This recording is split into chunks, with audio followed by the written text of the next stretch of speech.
menikmati beberapa rakyat Belanda. Ladies and gentlemen of the press, under my leadership, I condemn and abhor the terrorist acts, the people who have kidnapped the train. Because under my leadership, I've always done this peacefully and always believed that with peaceful solution, we will achieve our recognition as independence. We will always abhor and always condemn terrorist action. Tidak banyak tokoh dalam sejarah Republik Maluku Selatan yang menempuh perjalanan sepanjang dan serumit sosok ini. Ia memulai karir sebagai bintara Kenil, kemudian masuk ke dalam pergolakan RMS, memimpin perlawanan bersenjata di hutan-hutan seram, dan akhirnya meninggalkan tanah Maluku sebagai seorang pencari suaka. Namun perang ternyata tidak mengakhiri perjuangannya.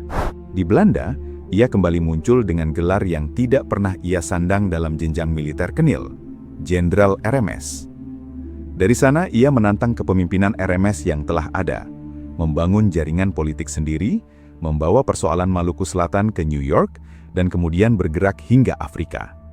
Sebuah perjalanan yang menjauhkannya semakin jauh dari medan perang, tetapi justru membawanya ke panggung politik yang lebih luas. Siapakah sebenarnya sosok ini? Dari mana muncul legitimasi yang membuatnya berani mengklaim posisi sebagai Jenderal RMS? Dan mengapa perjalanan seorang bekas sersan Kenil itu pada akhirnya berakhir di Benin, jauh dari tanah Maluku yang sejak awal menjadi pusat perjuangannya? Assalamualaikum warahmatullahi wabarakatuh. Salam sejahtera untuk kita semua. Episode kali ini, kita akan membahas tentang Jenderal RMS Tamaela.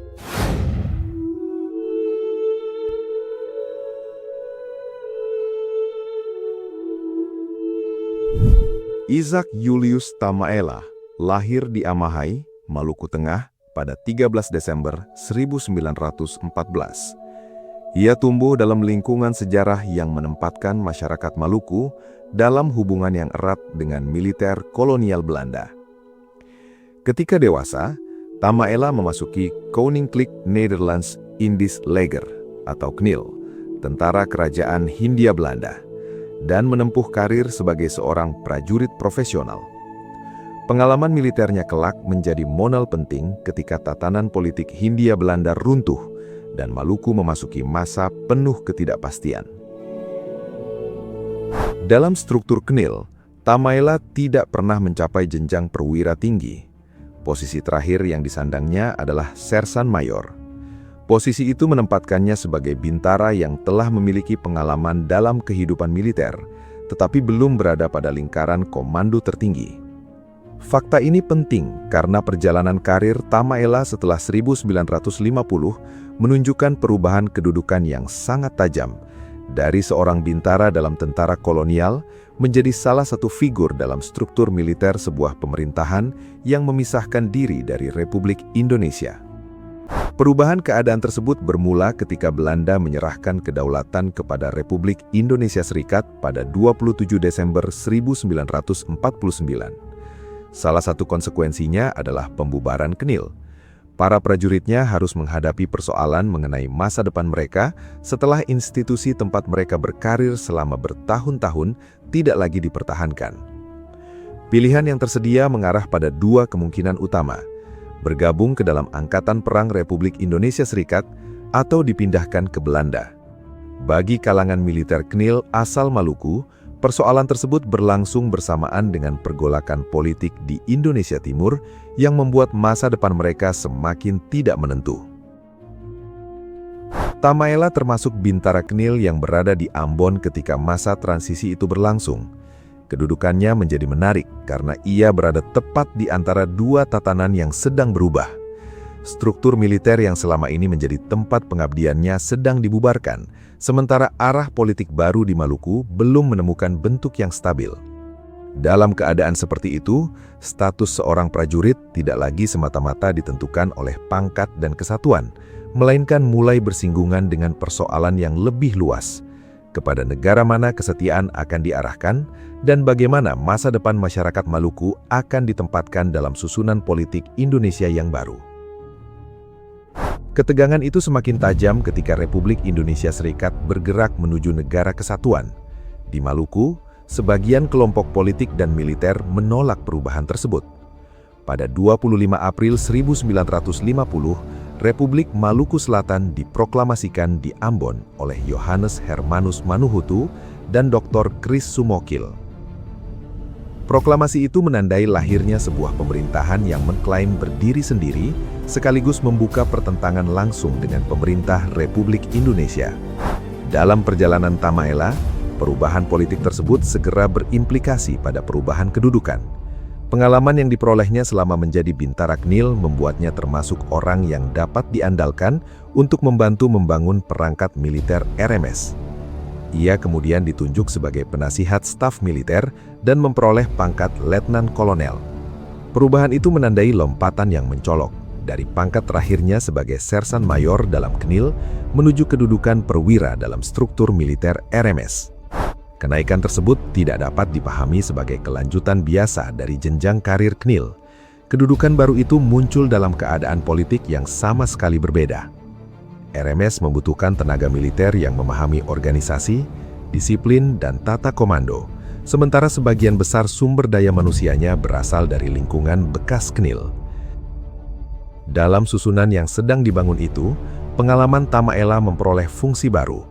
Pengetahuan militer yang sebelumnya dijalankannya dalam dinas kolonial, kini digunakan untuk menopang pertahanan sebuah pemerintahan yang tengah berusaha mempertahankan keberadaannya.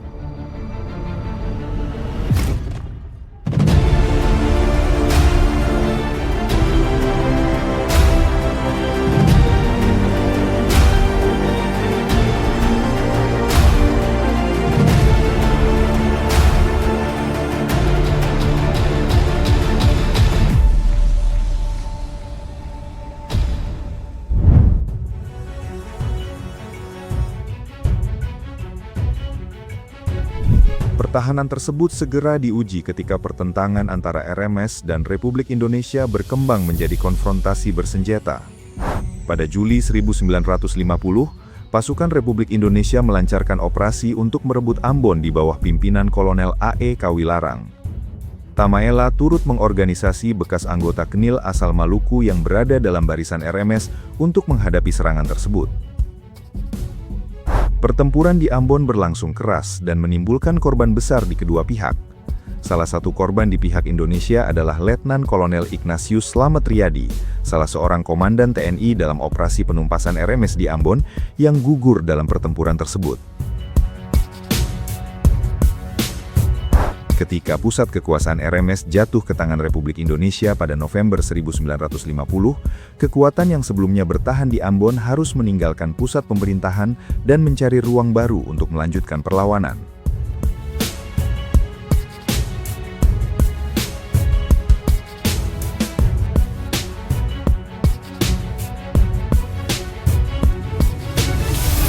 Jatuhnya Ambon membuka fase baru dalam perjalanan militer Tamaela. Bersama unsur pemerintahan dan pasukan RMS yang tersisa, ia menyeberang menuju Pulau Seram. Berbeda dari Ambon yang menjadi pusat pemerintahan dan pertahanan terbuka, Seram menyediakan wilayah pedalaman yang luas dan medan hutan yang memungkinkan perlawanan dipertahankan tanpa bergantung pada penguasaan pusat kekuasaan. Di pedalaman Seram, Tamaela kemudian menempati posisi penting dalam kepemimpinan militer RMS dan bergerak di bawah kepemimpinan politik Chris Sumokil. Setelah Ambon jatuh, Sumokil tetap menjadi figur sentral pemerintahan RMS, sementara kekuatan militernya mempertahankan keberadaan gerakan tersebut melalui kelompok-kelompok bersenjata yang tersebar di pedalaman. Seram menjadi medan perang yang berbeda dari Ambon. Tidak ada lagi garis depan yang jelas, pusat pemerintahan yang dapat dipertahankan, atau kekuatan militer yang dapat bergerak secara terbuka dalam jumlah besar. Perlawanan bergantung pada kemampuan memanfaatkan medan, berpindah dari satu tempat ke tempat lain, menjaga hubungan antar kelompok, dan menyerang ketika keadaan memungkinkan. Kekuatan RMS bertahan bukan karena mampu menguasai wilayah secara permanen, melainkan karena masih dapat mempertahankan keberadaan bersenjatanya di kawasan pedalaman. Perjalanan waktu justru memperlihatkan semakin beratnya posisi mereka. Operasi militer Indonesia terus menekan jaringan gerilya di Seram. Satu demi satu tokoh militer RMS menyerah atau tersingkir dari medan perjuangan. Thomas Nusi yang merupakan kepala staf RMS dan Samson yang merupakan panglima RMS termasuk yang kemudian menyerah. Dalam keadaan yang semakin terdesak, Tamaela akhirnya meninggalkan Seram bersama Yohan Manusama.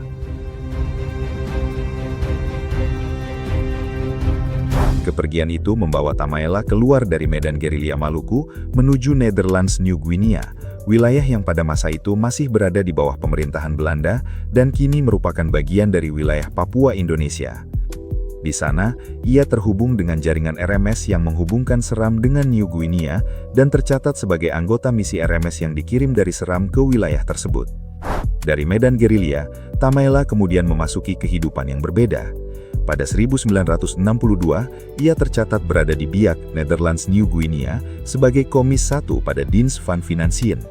Tidak lama kemudian, perubahan politik mengakhiri pemerintahan Belanda di wilayah itu. Pada 15 Agustus 1962, Indonesia dan Belanda menandatangani New York Agreement yang mengatur pengalihan administrasi West New Guinea melalui UNTEA sebelum diserahkan kepada Indonesia. Administrasi Belanda berakhir pada 1 Oktober 1962. Setelah itu, Tamaela melanjutkan perjalanan ke Belanda.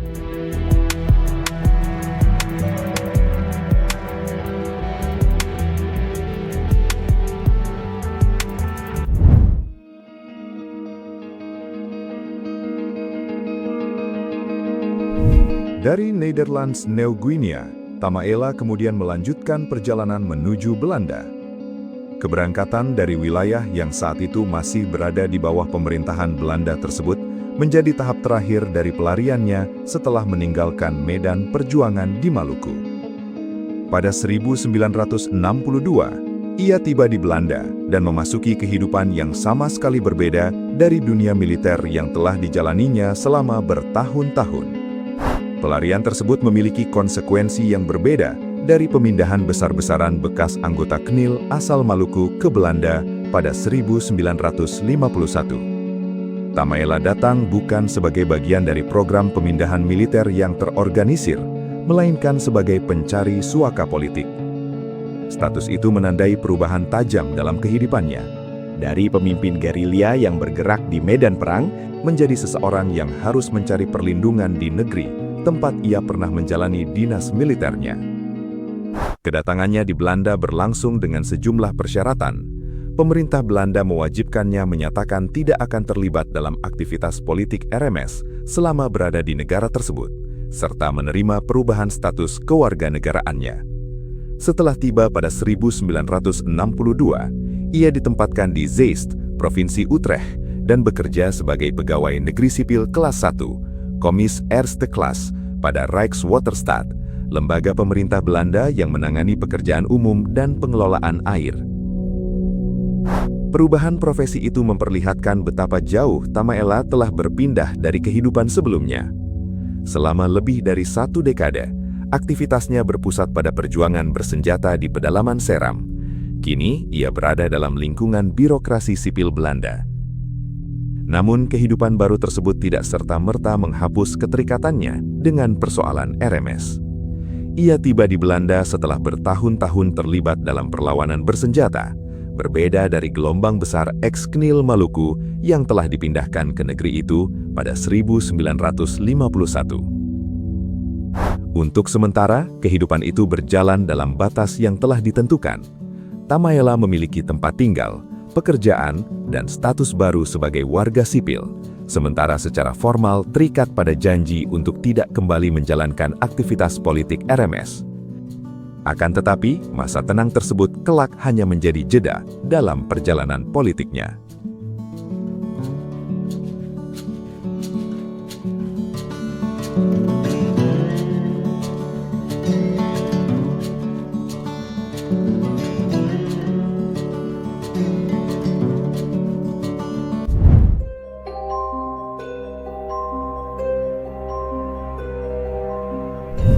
Sementara Tamaela telah berada di Belanda, Chris Sumokil masih bertahan di Seram bersama sisa kekuatan gerilya RMS.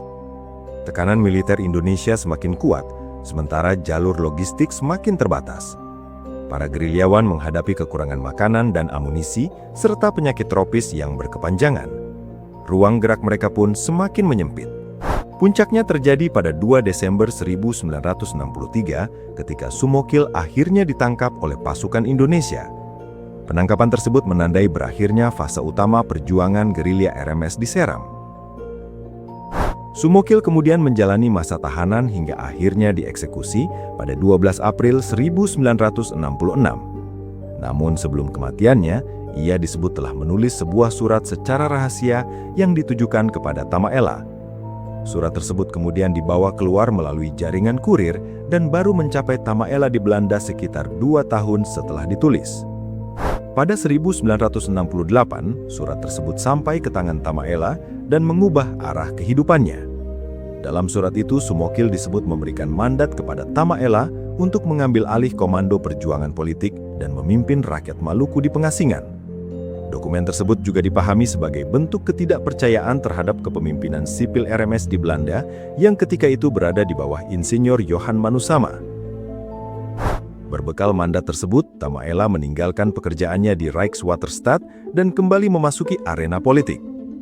Tidak lama setelah itu, upaya rekonsiliasi antara sejumlah tokoh RMS berlangsung di rumah Dr. De Lima di De Meern pada 7 Mei 1968. Dalam pertemuan tersebut hadir Johan Manusama dan Tamaela bersama sejumlah tokoh lainnya. Pertemuan itu menunjukkan bahwa perbedaan di antara para pemimpin RMS masih diupayakan untuk diselesaikan melalui perundingan. Namun upaya tersebut tidak menghasilkan penyatuan kembali kepemimpinan. Kemunculan kembali Tamaela kemudian disertai gelar yang kelak paling melekat pada namanya, Jenderal RMS. Dalam struktur Knil, pangkat tertinggi Tamaela adalah Sersan Mayor, sedangkan dalam RMS ia memperoleh pangkat Letnan Kolonel.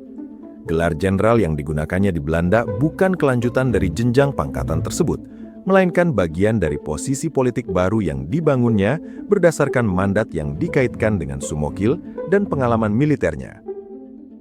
Kegagalan rekonsiliasi memperjelas pertentangan dengan pemerintahan RMS dalam pengasingan yang dipimpin Johan Manusama. Muncul dua klaim mengenai sumber legitimasi kepemimpinan. Manusama mempertahankan pemerintahan sipil yang telah berjalan, sementara Tamaela mendasarkan tuntutannya pada mandat Sumokil serta pengalaman perjuangan bersenjata di Maluku. Perselisihan itu bukan sekedar persoalan pribadi, melainkan menyangkut arah dan kendali perjuangan RMS di pengasingan. Kubu Manusama menolak klaim Tamaela.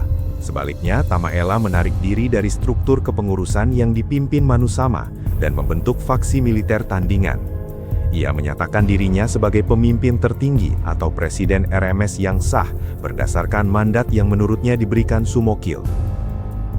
Perbedaan tersebut memperlihatkan benturan antara pendekatan politik sipil di pengasingan dan garis perjuangan yang menempatkan pengalaman militer sebagai sumber legitimasi. Persaingan kepemimpinan itu kemudian merambat ke dalam komunitas Maluku di Belanda. Sebagian besar tetap berada di sekitar pemerintahan Manusama, sementara kelompok yang lebih dekat dengan garis militer mendukung Tamaela. Pada 25 April 1975, dalam peringatan 25 tahun RMS di gedung De Vereniging, Nijmegen, Tamaela terlihat menari di tengah para pendukungnya. Foto yang dibuat Bert Verhoef untuk koleksi Anevo dan kini tersimpan di National Archive Belanda tersebut merekam keberadaannya di tengah komunitas pendukungnya pada salah satu momentum penting peringatan RMS. Dokumentasi itu memperlihatkan bahwa hingga pertengahan 1970-an, Tamaela masih tampil secara terbuka sebagai tokoh yang memiliki pendukung dalam komunitas Maluku di Belanda. Pada saat yang sama, perbedaan mengenai arah perjuangan terus berkembang. Sebagian pemuda Maluku mulai memilih tindakan yang lebih radikal karena menilai perjuangan politik selama bertahun-tahun tidak menghasilkan perubahan yang mereka harapkan. Perkembangan ini berlangsung di tengah struktur RMS yang telah terpecah ke dalam beberapa pusat legitimasi. Perbedaan tersebut tidak menghasilkan kepemimpinan baru yang mampu menggantikan pemerintahan Manusama. Tamaela kemudian membangun garis politiknya sendiri, bertumpu pada mandat yang dikaitkan dengan Sumokil, pengalaman militernya, serta dukungan dari kelompok yang berada di sekelilingnya. Ketika jalur politik di Belanda tidak memberinya ruang yang lebih luas, Tamaela mulai mengarahkan perjuangannya ke luar negeri.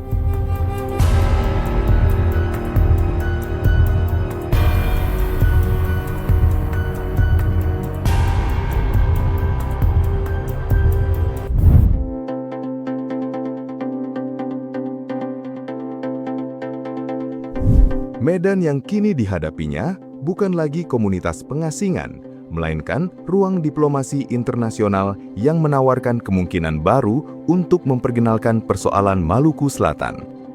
Salah satu sasaran pentingnya adalah New York, kota yang menjadi pusat diplomasi internasional karena keberadaan markas besar Perserikatan Bangsa-Bangsa. Di sana, Tamaela mengklaim mendirikan sebuah perwakilan yang disebut sebagai Kedutaan Besar RMS di sekitar kompleks PBB. Langkah tersebut menunjukkan ambisinya untuk membawa persoalan Maluku Selatan keluar dari lingkaran komunitas pengasingan dan memasukkannya ke dalam perhatian lingkungan diplomatik dunia. Pada 8 Desember 1975, posisi politik tersebut tampak dalam pernyataan Tamaela di New York. Di hadapan para pewarta, ia menegaskan bahwa di bawah kepemimpinannya, perjuangan RMS ditempuh melalui jalan damai. Ia juga mengecam aksi teroris dan pembajakan yang dilakukan atas nama perjuangan Maluku. Pernyataan itu diterjemahkan ke dalam bahasa Inggris oleh Pelpina Sahureka, Menteri Luar Negeri dalam Kabinet Tandingan RMS yang dibentuk oleh Tamaela.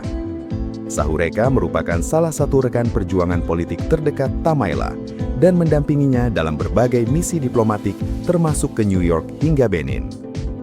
Dalam rekaman tersebut, terjemahan pernyataan Tamaela disampaikan sebagai berikut.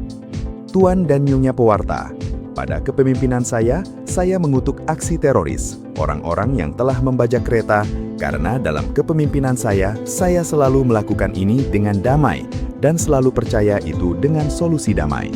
Kami akan mendapatkan pengakuan atas kemerdekaan. Kami akan selalu menuduh dan mendakwa mereka aksi teroris. Mati beberapa rakyat Belanda. Ladies and gentlemen of the press, under my leadership, I condemn and abhor the terrorist acts, the people who have kidnapped the train. Because under my leadership, I've always done this peacefully and always believed that with peaceful solutions, we will achieve our recognition as independence. We will always abhor and always condemn terrorist actions. Pernyataan tersebut memperlihatkan posisi yang ingin ditampilkan Tamaela di hadapan publik internasional. Seorang pemimpin yang menghendaki penyelesaian politik dan pengakuan kemerdekaan melalui jalur damai, sekaligus mengambil jarak dari tindakan kekerasan yang dilakukan kelompok lain. Istilah Kedutaan Besar RMS perlu ditempatkan dalam konteks yang tepat. Perwakilan tersebut merupakan bentuk representasi politik yang diklaim Tamaela, bukan kedutaan resmi dari sebuah negara berdaulat yang memperoleh pengakuan internasional. Keberadaannya lebih mencerminkan upaya membangun saluran politik dan simbol representasi bagi RMS daripada perubahan formal terhadap kedudukan gerakan tersebut dalam hubungan antar negara. Aktivitas internasional itu juga menuntut pengorbanan pribadi. Tamaela disebut menjual rumah pribadinya di Belanda untuk membiayai kegiatan politik dan perjalanan ke luar negeri. Keputusan tersebut menunjukkan bahwa keterlibatannya tidak berhenti pada pernyataan politik. Ia menggunakan harta yang diperolehnya selama menjalani kehidupan sipil untuk menopang agenda yang kembali membawanya ke luar negeri. Dari New York, perhatian Tamaela kemudian beralih ke Afrika. Pilihan tersebut berlangsung ketika sejumlah negara Afrika yang baru merdeka sedang membangun identitas dan posisi mereka dalam tata internasional pasca kolonial. Bagi Tamaela, lingkungan politik itu menawarkan kemungkinan untuk memperkenalkan persoalan Maluku Selatan kepada negara-negara yang memiliki pengalaman historis dengan kolonialisme dan perjuangan menentukan nasib sendiri. Salah satu negara yang kemudian menjadi tujuan penting adalah Benin. Catatan mengenai aktivitas politik Tamaela menunjukkan bahwa ia membangun hubungan dengan negara tersebut dan memperoleh dukungan bagi agenda yang dibawanya. Hubungan itu kemudian menjadi penting ketika krisis penyanderaan kereta api terjadi pada 1977. Dalam krisis tersebut, Yosina Sumokil, janda Chris Sumokil, disebut berhubungan dengan faksi pro-militer dan berperan sebagai mediator. Sebuah nota yang diselundupkan kepada para pembajak menyampaikan bahwa pemerintah Benin bersedia menampung mereka apabila pemerintah Belanda menyediakan pesawat. Manusama mengecam tindakan tersebut. Di antara para pembajak asal Maluku terdapat seorang perempuan bernama Hansina Uktol Seja yang kemudian tewas dalam aksi tersebut. Kisahnya menjadi bagian penting dari peristiwa itu karena ia merupakan satu-satunya perempuan yang terlibat dalam aksi pembajakan tersebut. Peristiwa ini menghadirkan sebuah paradoks dalam perkembangan politik RMS. Pada 1975 di New York, Tamaela secara terbuka mengecam terorisme dan pembajakan, serta menyatakan bahwa perjuangannya harus ditempuh secara damai. Namun 2 tahun kemudian, jaringan politik yang telah terhubung dengan Benin muncul dalam konteks krisis yang melibatkan para pembajak. Keterkaitan tersebut tidak dengan sendirinya membuktikan bahwa Tamaela menyetujui aksi pembajakan, tetapi menunjukkan adanya ketegangan antara posisi damai yang ia nyatakan secara terbuka dengan perkembangan jaringan politik yang berada di sekitar perjuangan RMS. Peristiwa 1977 juga menunjukkan bahwa jaringan politik Tamaela telah melampaui struktur RMS di Belanda. Hubungan tersebut menjangkau lingkungan politik di luar Eropa dan membuka saluran yang sebelumnya tidak tersedia bagi gerakan RMS. Pada saat yang sama, perkembangan ini memperlihatkan semakin jelasnya perbedaan antara kelompok yang mempertahankan perjuangan melalui jalur politik dan pemerintahan pengasingan dengan kelompok yang mengandalkan jaringan militan serta aksi langsung untuk menarik perhatian terhadap persoalan Maluku. Hubungan dengan Benin memperoleh bentuk yang lebih konkret dalam kunjungan resmi Tamaela pada November 1978.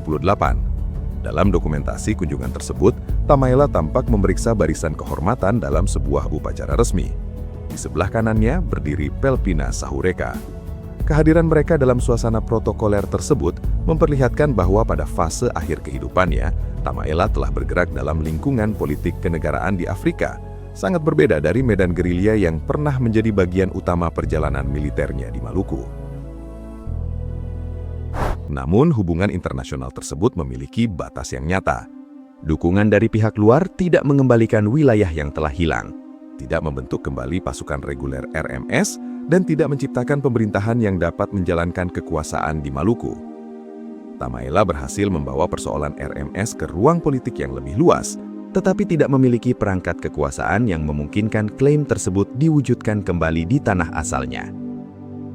Pada fase ini, pengaruh yang dahulu bertumpu pada kedudukan militer dan kemampuan bertahan di medan perang bergantung pada hubungan politik, jaringan pendukung, perjalanan lintas negara, dan kesediaan pihak luar untuk membuka ruang bagi agenda yang dibawanya. Perjuangannya telah berubah bentuk, tetapi ruang yang tersedia baginya juga semakin terbatas. Perjalanan tersebut membawa Tamaela kembali ke Benin pada November 1978 dalam sebuah kunjungan kenegaraan. Di tengah kunjungan tersebut, ia mengalami serangan jantung dan meninggal dunia pada usia 63 tahun. Jenazahnya kemudian diterbangkan ke Belanda untuk dimakamkan di Zeist, kota tempat ia pernah menetap setelah meninggalkan medan perjuangan di Maluku. Pada 16 Desember 1978, jenazah Tamaela tiba di Bandar Udara Schiphol, Belanda. Dokumentasi yang dibuat Hans van Dyck untuk koleksi Anevo memperlihatkan sejumlah orang Maluku Selatan berseragam mengawal mobil jenazah yang membawa jasadnya.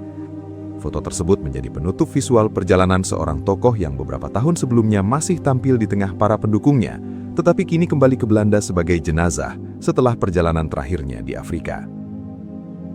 Pelpina Sahureka juga hadir dalam tahap terakhir perjalanan tersebut. Menteri Luar Negeri RMS itu memimpin barisan pengawal kehormatan dalam pemakaman militer Jenderal Tamaela di Zeist, Belanda pada Desember 1978. Kematian Tamaela menutup perjalanan seorang tokoh yang melewati beberapa lingkungan politik dalam satu rentang kehidupan.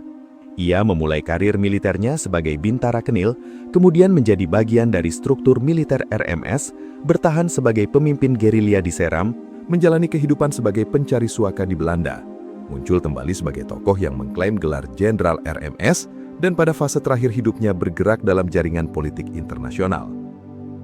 Sepanjang lintasan tersebut, tujuan politiknya tidak berubah secara mendasar, tetapi sarana yang digunakannya terus berganti. Perang terbuka di Seram digantikan oleh perebutan legitimasi di pengasingan. Jaringan komunitas berkembang menjadi hubungan lintas negara. Senjata yang pernah menjadi alat utama di medan gerilya berganti dengan surat, perjalanan diplomatik, hubungan personal, dan pendekatan politik. Perubahan sarana itu tidak menghapus kenyataan bahwa RMS telah kehilangan basis teritorialnya. Setelah Ambon jatuh dan basis gerilya di Seram berakhir, gerakan tersebut tidak lagi memiliki wilayah yang dapat dipertahankan sebagai pusat kekuasaan. Di Pengasingan, RMS bertahan terutama sebagai gagasan politik yang hidup melalui kepemimpinan, komunitas, dan jaringan pendukung. Dalam konteks itulah, upaya Tamaela membawa persoalan Maluku Selatan keluar Eropa harus dipahami. Ia bukan sedang memulihkan kembali kekuasaan yang pernah ada di Maluku, tetapi mempertahankan keberadaan tuntutan politik RMS melalui ruang yang masih terbuka baginya, diplomasi, hubungan internasional, dan jaringan pendukung di luar negeri. Pada akhirnya, kisah Jenderal RMS Tamaela bukan kisah tentang kemenangan militer ataupun berdirinya sebuah negara yang berhasil dipertahankan. Kisah ini merupakan perjalanan seorang prajurit yang berkali-kali harus meninggalkan satu medan dan memasuki medan berikutnya. Dari Dinas Kenil, ia masuk ke dalam pergolakan RMS.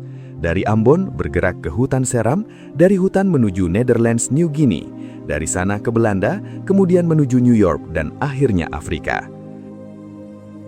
Perjalanan itu berakhir di Benin pada November 1978, tetapi jejak kehidupannya telah melewati batas yang jauh lebih luas daripada medan perang tempat ia memulai karir militernya.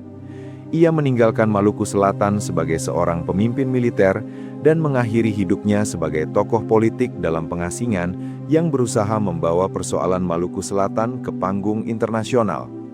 Di antara kedua titik tersebut, terbentang kehidupan yang dipenuhi perang, kekalahan, pengasingan, perebutan legitimasi, diplomasi, jaringan internasional, dan keteguhan terhadap sebuah cita-cita politik yang terus ia bawa hingga akhir hayat.